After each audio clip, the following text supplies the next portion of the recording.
Ladies and gentlemen, what is up and welcome to episode number 12 of Rating Recap. I'm your host, Gavin Garcia, aka Brukin, on my typical Brewmaster Monk. I'm solo going this route today because it's a little early. And I'm joined by my special guest, Charles. How's it going, Charles? Doing great. How about yourself? I'm good. For those of you that don't... Oh, Charles, why don't you give everyone a little introduction about yourself? Sure. My name is Charles. Play Blood of Paladin Amazaga. Originally from Blood Furnace, currently in Spinebreaker, and I used to play WoW with my friends. Nice. All right. So as we do every week on the show, I prepared a list of questions, and we're just gonna talk about them. So first topic: recruitment is an extremely daunting task that has never quite been as prosperous from the times that when you brought the guild up to a staggering 200 size of active people. If you had the option of recruiting all boys or an all girls guild, which would you prefer and why? That's a interesting question. An all boys or an all girls guild? Yeah, like if you could pick. So going off my only experience with an all boys environment was in high school, and I really enjoyed it because I guess, well, one, I didn't have a choice, and I guess that was the only defining feature of our community that I that I grew up in. But Mm-hmm. the guild we had in WoW, we had I think we had only two girls. One was dying, and the other one was kind of like the only girl, unconfirmed. But Mm-hmm. I don't know. I wouldn't wanna make it either or, but I feel like there's like 99% guys in WoW, so that might not even be a choice or much of an option. Yeah, but wouldn't you want to meet like some nice, cute Asian chick or something? That's true. That's kind of that's really far on the other side of the bell curve. But yeah, why not? I wouldn't want to. If I had to choose, I mean, I've already done the all boys thing, so maybe why not an all girls? I don't know. I haven't done that So, yet. so, so can we confirm that you want your own harem? Yeah, yeah. Secretly want my own harem. Yeah. Hey, hey, that's the boy. All right. Well, we asked wacky questions for the first question, so we'll go on to the first real topic. Um, with this question, we're going to be stepping into the mind of Aomazaga. There was once a time where you were so dedicated to the game that you would play in religion class just to farm a dungeon or two. What was your driving force for being so damn dedicated? Well, I guess it was a is a unbridled imagination and like things in a game. You know, back when your imagination was really wild and unquashed by the realities of adult life and Uh responsibilities. huh.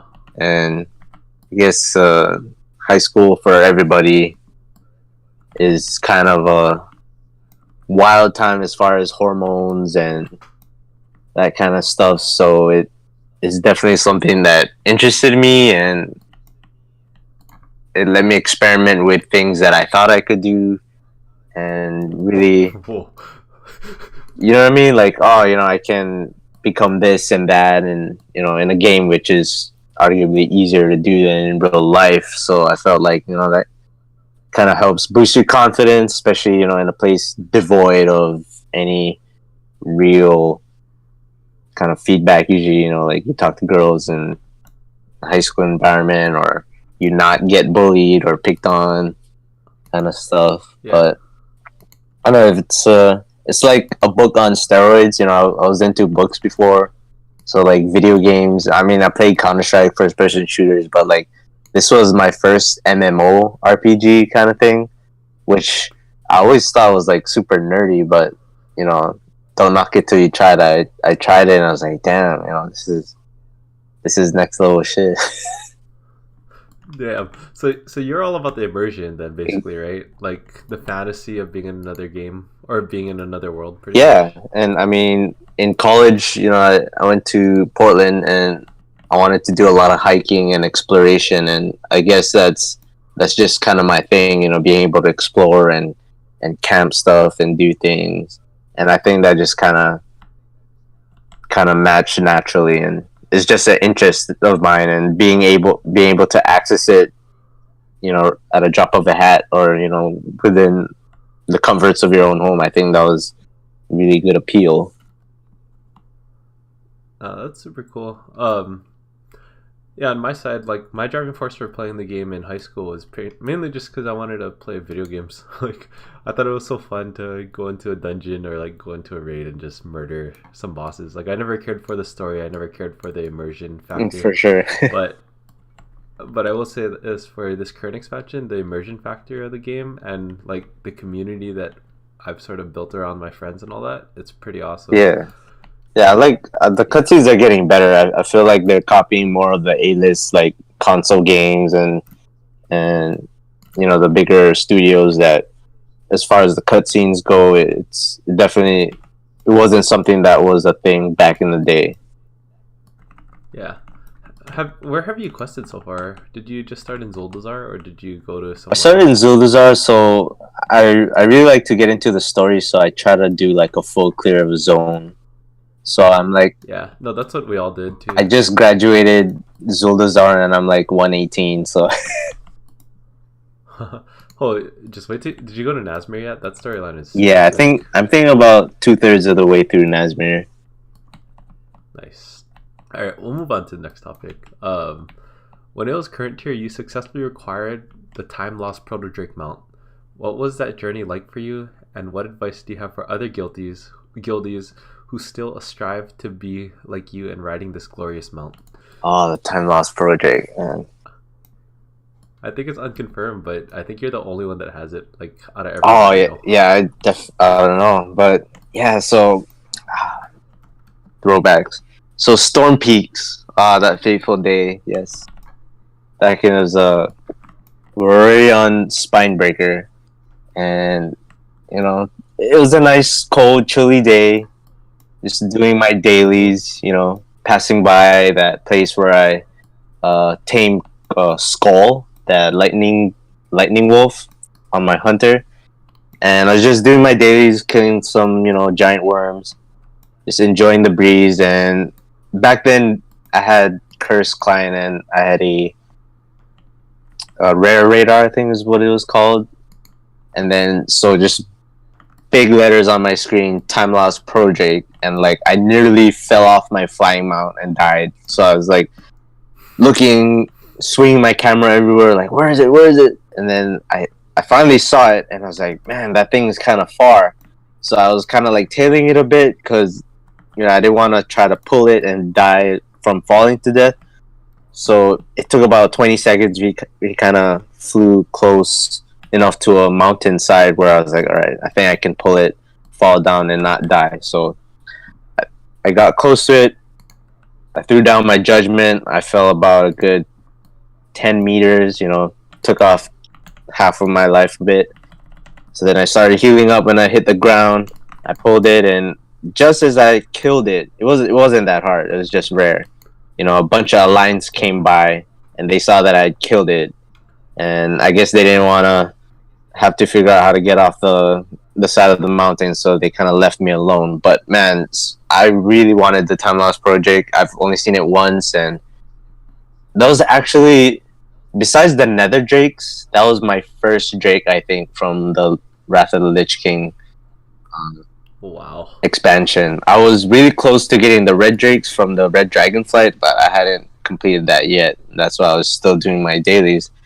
So on top of that, I was really excited to be able to pick that loot up, and right click it and try it on for size, and it was awesome. Dude, that's amazing. Yeah. I mean, I was never one for like mount farming or anything, but I think that's really cool. And to a lot of people like who are still trying to get it, like what kind of advice do you have for those people? Oh yeah, I found it with rare radar. So I also did Google kind of its flight path on the Storm Peaks. So I would try to at least do a run every day, Usually I did a run twice a day. I went clockwise on the route and then counterclockwise. And yeah, I don't know how long I was searching for it. I guess it was just something like, I had something to do there. So I guess. So would you say it's destiny to you? It was just meant to be. Yeah. Yeah. I wish I could call it that. I would say I just got lucky, but yeah, just kind of know where the thing patrols, and one of these days you'll be the same place at the same time. So yeah, just a little bit of luck and destiny. So I guess one could say that the same advice could be given about finding a soulmate, right? For sure. No, that's right, that's definitely out there. Yeah.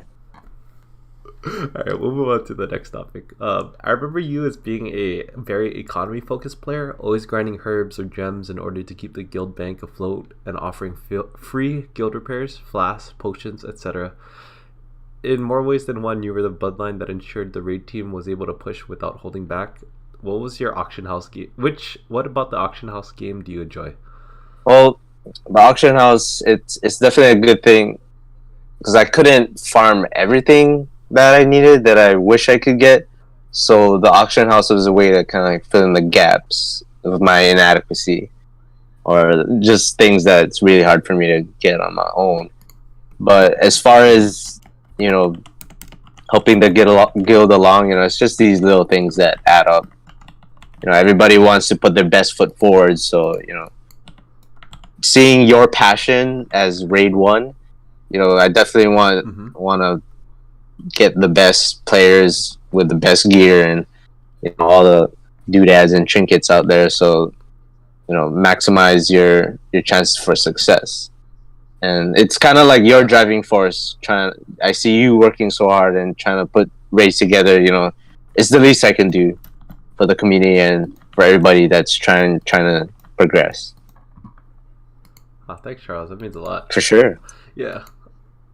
All right, move on to the next topic. My plans for this expansion is to create a group of community of players that generally have fun playing the game. We plan on raiding weekends 4:30 p.m. through 7:30 p.m. PST time, Saturday and Sunday, with this intent of pushing first with normals into heroics and a handful of mythic bosses. Are you still interested in raiding?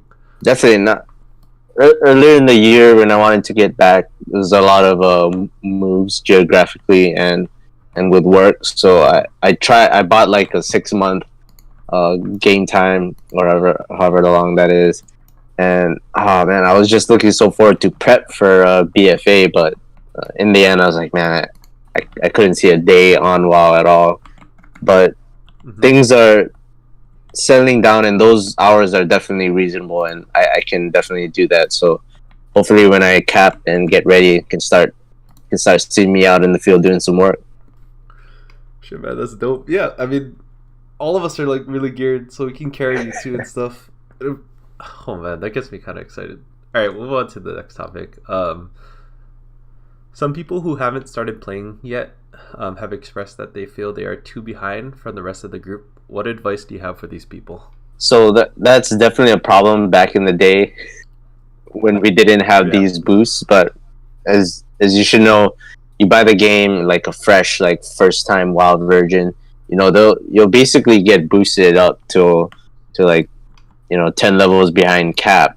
So you do your research really really good on what kind of class or specialization you want to play.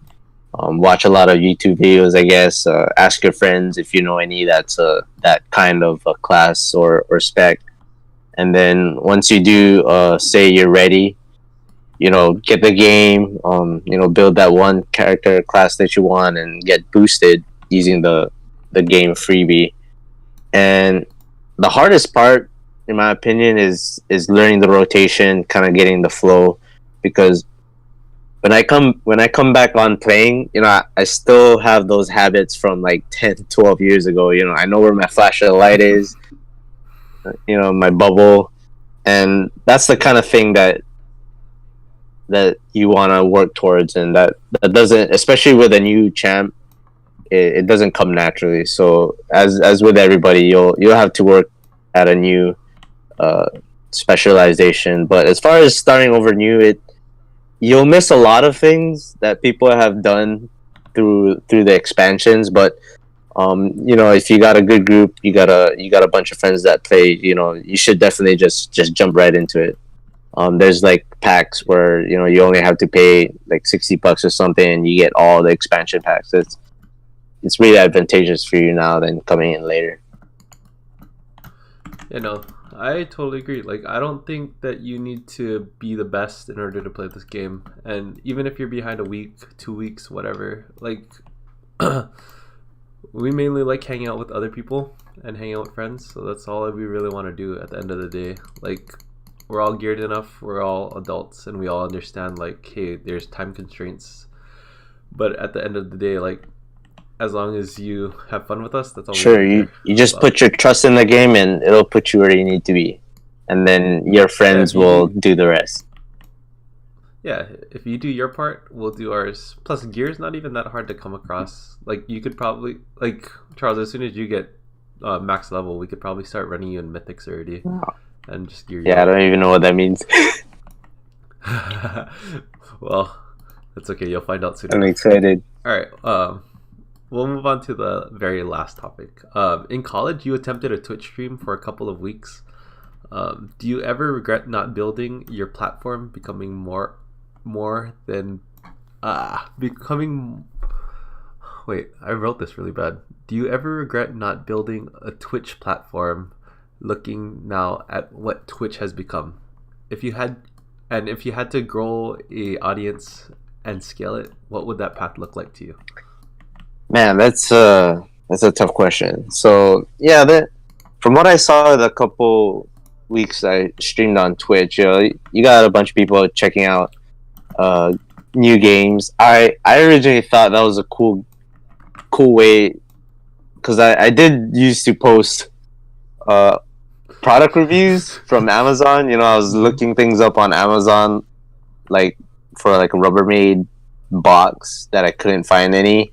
So the same thing with games. I was looking up a game like Skyrim or something. Well, at that point Skyrim had a lot of reviews, but there were some games that didn't have any reviews, so I figured, well, maybe I'll stream while I'm playing like a new game.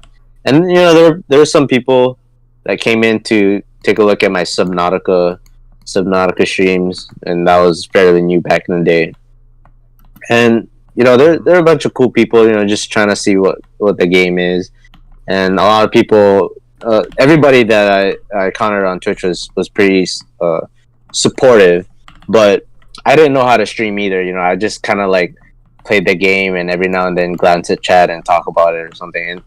And a lot of the really good Twitch streamers, they would add their peanut gallery and comments while they're playing. That they're really funny.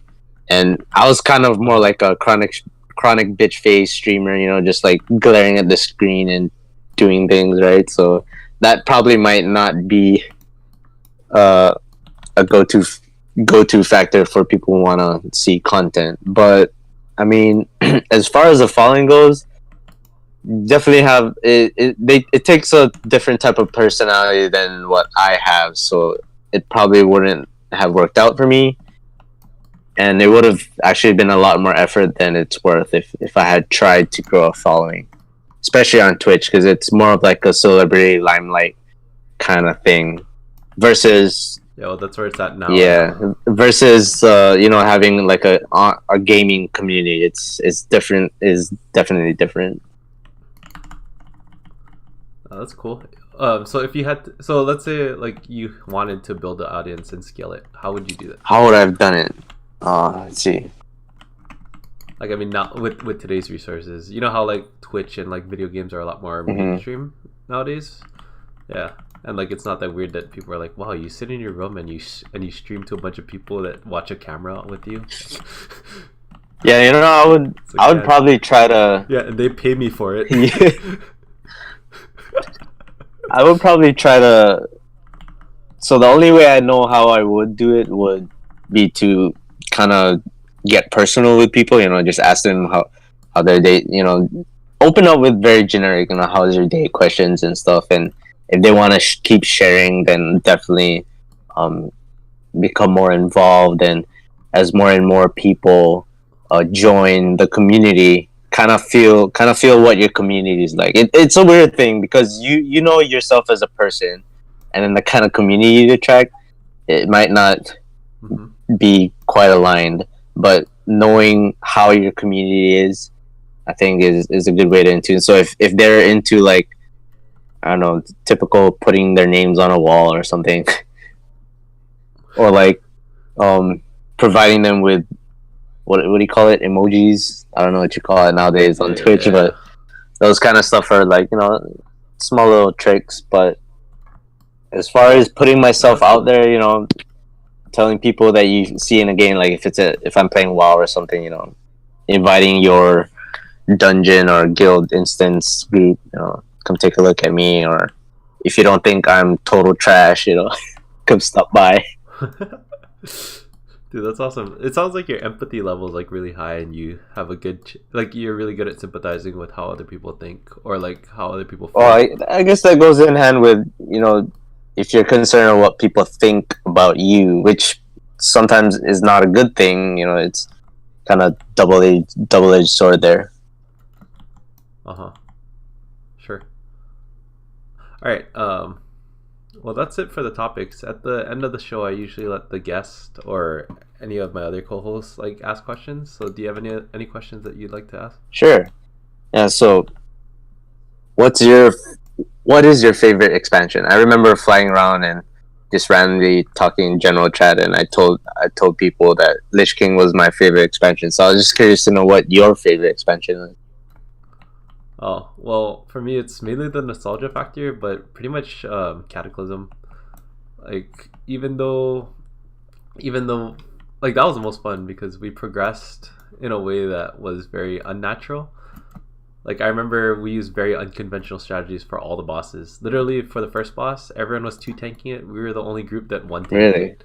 And we ended up killing it week 1. Yeah. And, yeah.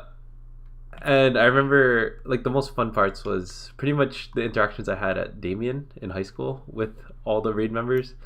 Like, Mark was a really shy kid, and, like, I would just walk up to him. Like, me and David would walk up to him and be like, "Oh, Mark, we raiding today, yeah?" And, like, he'd be like, "Why is Gavin talking to me today? Why is he walking up to me?" And, like, shit like that. And then I'd say second would probably be Warlords, just because it was a time where our community in college actually got to like a lot more serious, and that was a lot of fun. Like, progressing in raids is the most funnest thing for me. For sure.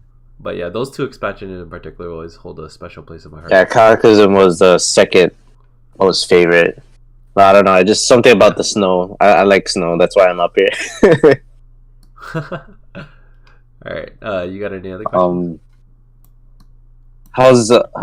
Where is your community? Your raid group. Where is it now? Want to be? What's your next best thing?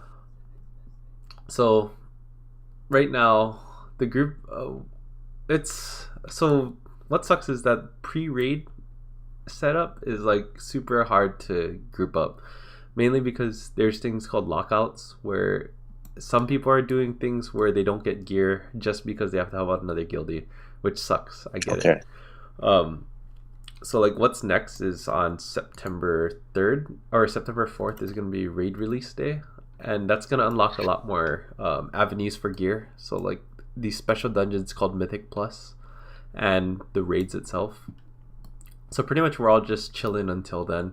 Most of us, we don't have to do current content as of now because we're pretty much maxed or near maxed to it. Like, we're optimized enough for what we want to do week 1 of Sure, okay. Oh, that's coming up quick. Yeah, it is. I'm super excited though. Yeah. Alright, you got any other topics? Nope. Alright, well, thank you for joining me on the show, Charles. It's been awesome, and I'm glad that you were able to make time on your busy schedule. For sure, no, thanks for having me. Yeah. Alright, well, I have a closing statement that I want to make. To everyone that's currently playing World of Warcraft or thinking about playing World of Warcraft, I just want to thank all of you for all your effort that you guys have put in. I think it's really amazing that the entire main raid group is 340 and up right now, or 335 at the very least. And I'm really excited to raid. And since you guys are trying so hard, I'm gonna try super hard as a raid leader to make sure that we actually progress and make meaningful progress every single week. Cool. All right. Well, thanks.